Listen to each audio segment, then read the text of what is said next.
Leslie Hope, Director of Government Relations for Carolinas AGC in South Carolina. We are continuing our legislative video series, and I wanted to bring you the latest update from the State House. We have about a month left in this legislative session, and we've got several things that we're still trying to wrap up. One of them is our payment bond legislation.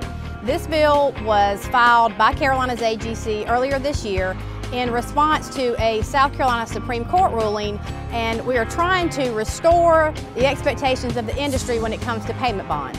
Specifically, this legislation needs to apply to both public and private bonds, and we're going to make sure that that happens with the passage of this legislation. We've also seen the passage of lead legislation this year, and Governor Nikki Haley has already signed that bill. Specifically, this legislation will allow for a stakeholders group to be appointed by the governor, of which Carolinas AGC will have a representative.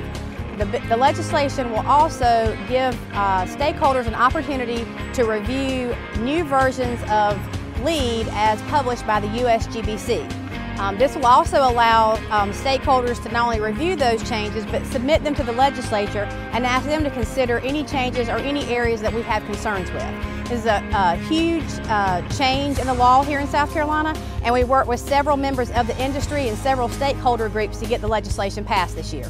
We're also working on highway funding legislation. This issue is carried over from last year, and we saw one of the largest bond bills passed last session, and we're trying to make sure that that momentum continues this year. Specifically, House Bill 3412 remains on the Senate calendar. We've got almost a month left for the legislature, or for the Senate specifically, to take action on that legislation.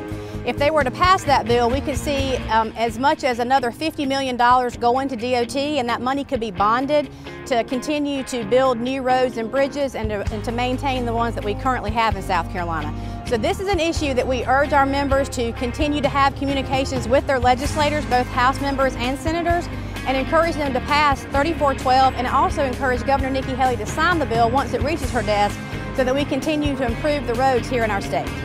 Our legislature in South Carolina works in two-year sessions, and we're at the end of the current two-year session. Unfortunately, we were not able to get the highway work zone safety legislation passed this year. That bill specifically would increase the penalties and fines for speeding in a work zone.